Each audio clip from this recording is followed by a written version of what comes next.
Hello बच्चों, आज हमें एक नया चैप्टर शुरू करना है और उस चैप्टर का नाम है रिडॉक्स अभिक्रियाएं।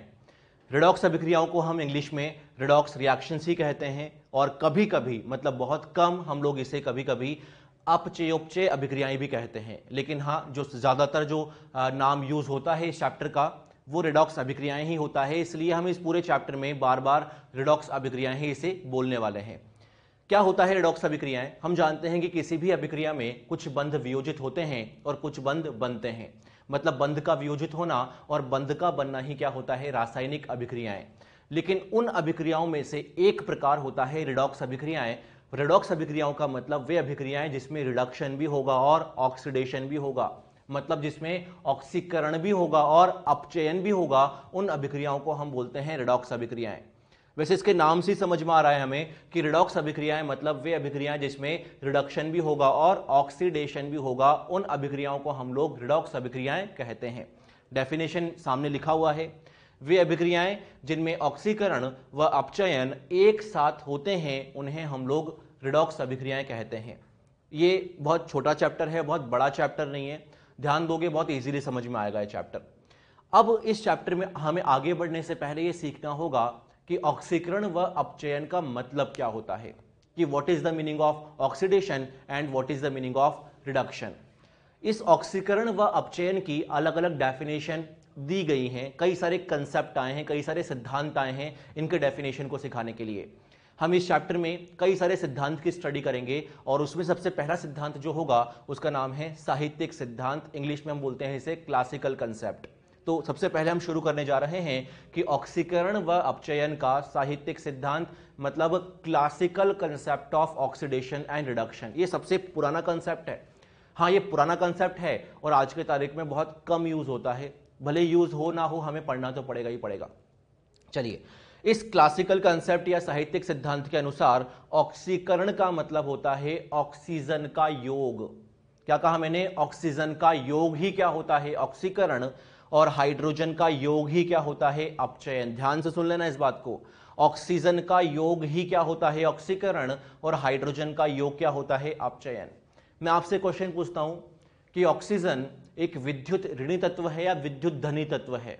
आपको पता होगा कि ऑक्सीजन एक विद्युत ऋणी तत्व है, यानी कि इस डेफिनेशन को थोड़ा आगे बढ़ा करके क्या बोल दिया गया? या तो ऑक्सीजन का योग हो जाए या विद्युत ऋणी तत्व का योग हो जाए, उसे हम क्या बोलने वाले हैं? ऑक्सीकरण बोलने वाले हैं।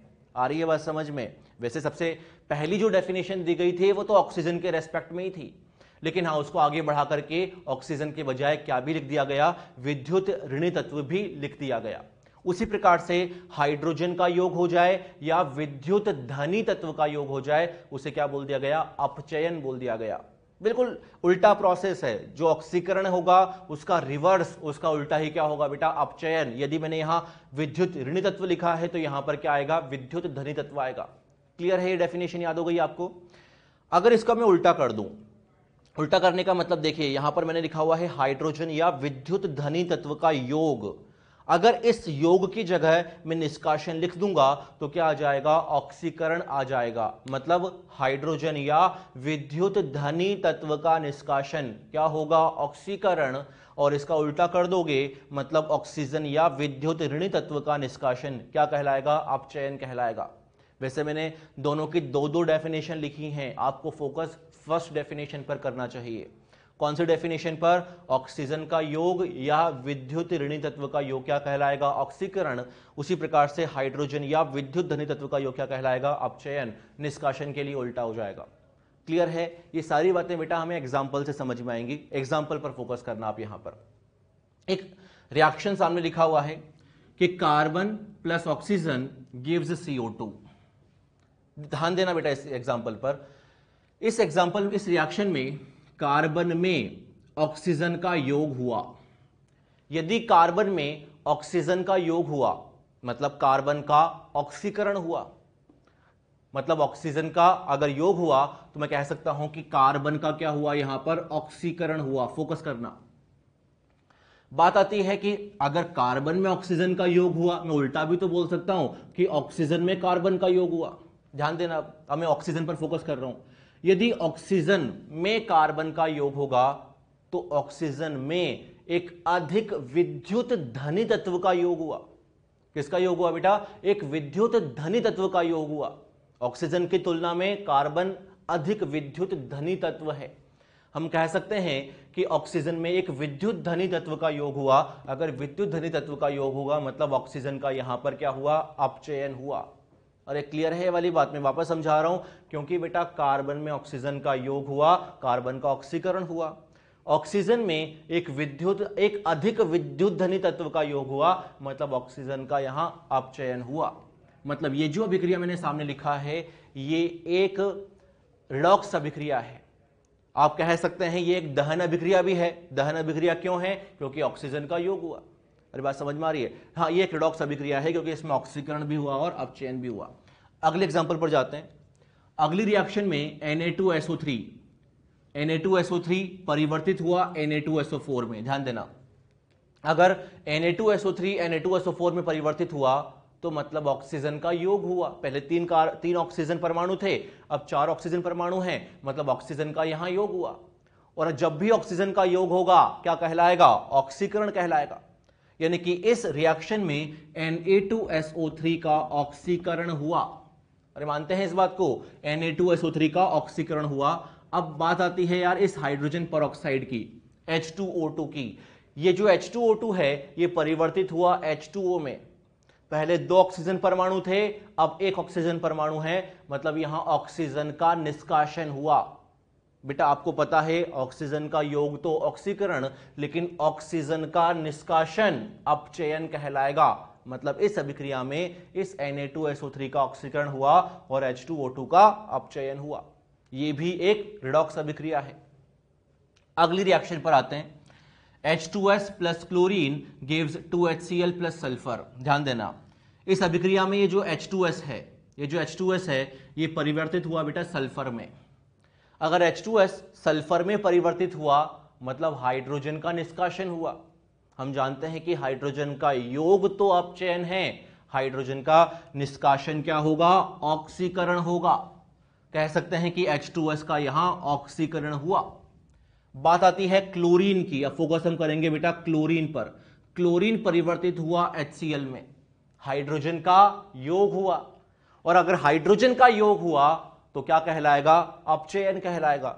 मतलब इस अभिक्रिया में एक ने तो हाइड्रोजन दिया, दूसरे ने हाइड्रोजन लिया, एक का ऑक्सीकरण हुआ, दूसरे का अपचयन हुआ। अरे क्लियर है वाली बात?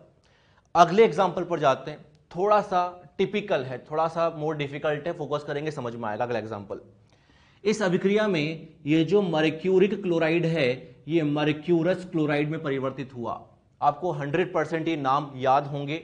आपने इन अणुओं को कई जगह पढ़ा होगा, जैसे कि आयनिक साम्य में आपने पढ़ा होगा। अगर इनऑर्गेनिक केमिस्ट्री आपने पढ़ ली है तो उसमें भी आपने ये पढ़ा होगा।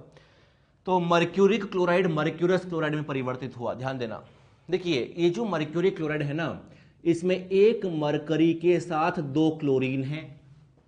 मानते हैं एक मरकरी के साथ 2 क्लोरीन, यहां 2 के साथ 2 मतलब 1 के साथ 1। दोबारा सुनिए, यहां 1 के साथ 2 क्लोरीन है, यहां 1 के साथ 1 क्लोरीन है, मतलब क्लोरीन परमाणु कम हो गए। और क्लोरीन परमाणु कम होने का मतलब क्लोरीन का यहां निष्कासन हुआ। मानते हैं क्लोरीन का निष्कासन हुआ। पहले 1 के साथ 2 थे, 1 के साथ 1 है, क्लोरीन का निष्कासन हुआ, मतलब विद्युत ऋणी तत्व का निष्कासन हुआ। विद्युत ऋणी तत्व का निष्कासन हुआ। अगर विद्युत ऋणी तत्व का निष्कासन होगा मतलब क्या होगा? अपचयन। मतलब इस अभिक्रिया में बेटा इस मर्क्यूरिक क्लोराइड का क्या हो गया है? अपचयन, क्योंकि विद्युत ऋणी तत्व का निष्कासन हुआ।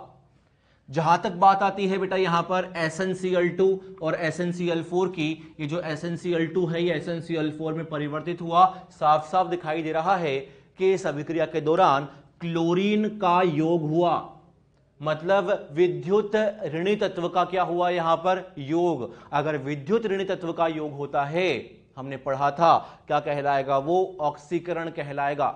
मतलब इस SnCl2 का क्या हो रहा है यहां पर? ऑक्सीकरण। अगर आपने ध्यान दिया हो इसका आंसर आ तो गया, थोड़ा सा मुश्किल हुई, थोड़ी सी डिफिकल्टी तो हुई इस एग्जाम्पल में। ये जो सिद्धांत अभी हमने पढ़ा ऑक्सीकरण व अपचयन का, ये एक साहित्यिक सिद्धांत है। बेटा ये बहुत पुराना कंसेप्ट है। इस कंसेप्ट में हाइड्रोजन होगा, ऑक्सीजन होगा, विद्युत ऋणी तत्व होगा, विद्युत धनी तत्व होना आवश्यक है।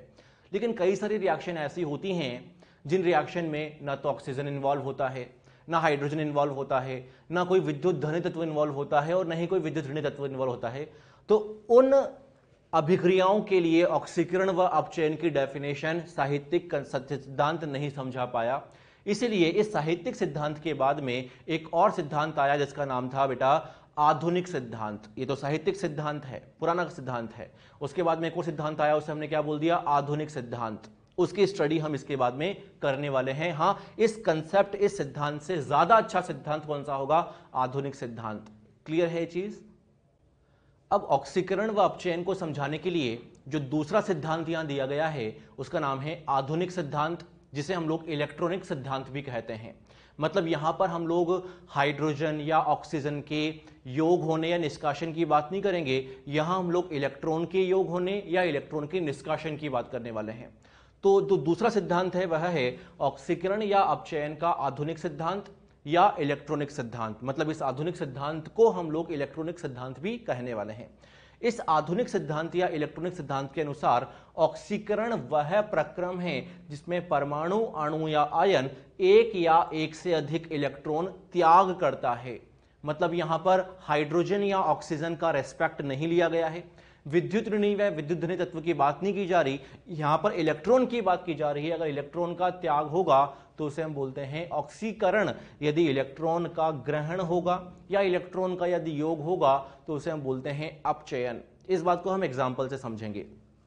फॉर एग्जाम्पल, जैसे रिएक्शन लिखा हुआ है कि सोडियम परिवर्तित हुआ सोडियम आयन में और एक इलेक्ट्रॉन का यहां पर त्याग हुआ, एक इलेक्ट्रॉन यहां पर निष्कासित हुआ। अगर इलेक्ट्रॉन निष्कासित हुआ तो डेफिनेशन के अनुसार इस सोडियम का यहां पर क्या हुआ बेटा, ऑक्सीकरण हुआ। क्या हुआ यहां पर, ऑक्सीकरण।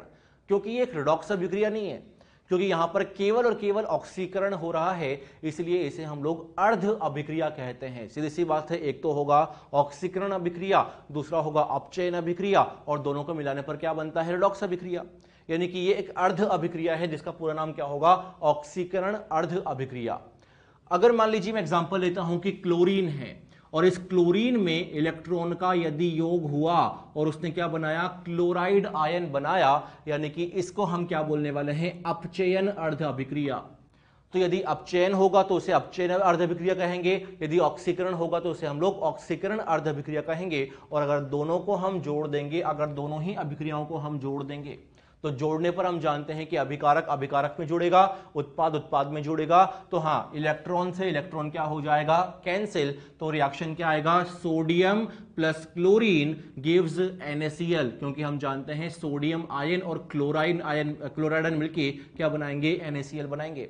तो ये एक रिडॉक्स अभिक्रिया है, ये एक पूर्ण अभिक्रिया है। और इस पूर्ण अभिक्रिया के लिए दो अर्ध अभिक्रियाएं हैं जो सामने लिखी हुई हैं, एक तो है ऑक्सीकरण, एक है अपचयन।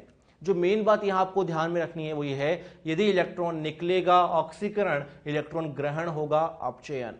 एक और एग्जांपल है इसके लिए, जैसे कि रिएक्शन लिखा हुआ है कि Sn+2 परिवर्तित हुआ Sn+4 में, और जब Sn+2 Sn+4 में परिवर्तित हुआ तो दो इलेक्ट्रॉन का त्याग हुआ। इलेक्ट्रॉन का त्याग हुआ मतलब ऑक्सीकरण हुआ।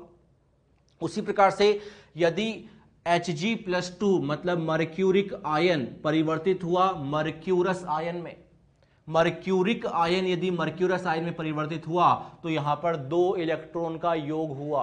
हो सकता है आपको यहां कंफ्यूजन आ जाए, बेटा यहां पर एक मरकरी पर अगर चार्ज +2 है तो दो मरकरी पर चार्ज कितना होगा, +4। +4 से कहां गया, +2, अंतर कितने का आया, 2 का। दो इलेक्ट्रॉन का योग अगर हुआ, योग अगर होगा क्या होगा, अपचयन अर्ध अभिक्रिया। अगर दोनों अभिक्रियाओं को मैं जोड़ दूंगा तो हमें क्या मिल जाएगा, एक रिडॉक्स अभिक्रिया मिल जाएगा।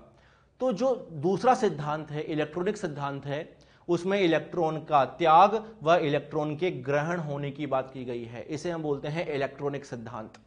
क्लियर है ये वाली बात, अगर आप ध्यान दे रहे हो तो इस अभिक्रिया में हम जो हमारा क्लासिकल कंसेप्ट था, जो सैद्धांतिक कंसेप्ट था, उसे अप्लाई कर ही नहीं सकते। उस कंसेप्ट में कमी क्यों है कि वहां पर विद्युत ऋणी तत्व विद्युत धनी तत्व की बात की गई थी, यहां पर ऐसा कुछ हो ही नहीं रहा। यहां पर तो इलेक्ट्रॉन का एक्सचेंज हो रहा है, यानी कि इस अभिक्रिया का रिडॉक्स नेचर हम बता पाएंगे कौन से सिद्धांत के अनुसार बेटा, इस दूसरे सिद्धांत के अनुसार। क्लियर है। एक और तीसरा सिद्धांत भी है जो हमें पढ़ना है, उसका नाम है बेटा ऑक्सीकरण अंक सिद्धांत। ये सबसे इंपॉर्टेंट है, सबसे ज्यादा जो काम आता है वो कौन सा होता है, ऑक्सीकरण अंक सिद्धांत। और उस ऑक्सीकरण अंक सिद्धांत के अनुसार यदि ऑक्सीकरण अंक में यदि वृद्धि होगी तो उसे हम बोलते हैं ऑक्सीकरण, उसी प्रकार से यदि ऑक्सीकरण अंक में कमी होगी तो उसे हम बोलते हैं अपचयन। ये तीसरा सिद्धांत है। दुनिया की कोई भी ऑक्सीकरण अभिक्रिया या कोई भी अपचयन अभिक्रिया हम समझा पाएंगे इस तीसरे वाले सिद्धांत के अनुसार। लेकिन इस तीसरे वाले सिद्धांत में एक दिक्कत है, वो ये कि अभी हमें ऑक्सीकरण अंक निकालना ही नहीं आता। ऑक्सीकरण अंक होता क्या है, इसे निकालते कैसे हैं, ये तो हमें नेक्स्ट लेक्चर में पढ़ाया जाएगा, इसे हमें जिस इसके बाद वाले लेक्चर में हमें सीखना है। लेकिन हाँ, ये ध्यान रखना, 3 प्रकार के सिद्धांत हमने यहाँ डिस्कस किए। जो पहला सिद्धांत था सैद्धांतिक सिद्धांत, जो हमारा सैद्धांतिक था वो क्लासिकल कंसेप्ट था, उसके अनुसार तो हाइड्रोजन का योग, हाइड्रोजन का निष्कासन, ऑक्सीजन का योग, ऑक्सीजन का निष्कासन, ये वाली बात की गई थी। इलेक्ट्रॉनिक सिद्धांत के अनुसार इलेक्ट्रॉन का योग या इलेक्ट्रॉन के निष्कासन की बात की गई है। लेकिन तीसरा सिद्धांत ऑक्सीकरण अंक की बात करता है, जिसके बारे में हमें अभी सीखना होगा इसके बाद। क्लियर है चीज?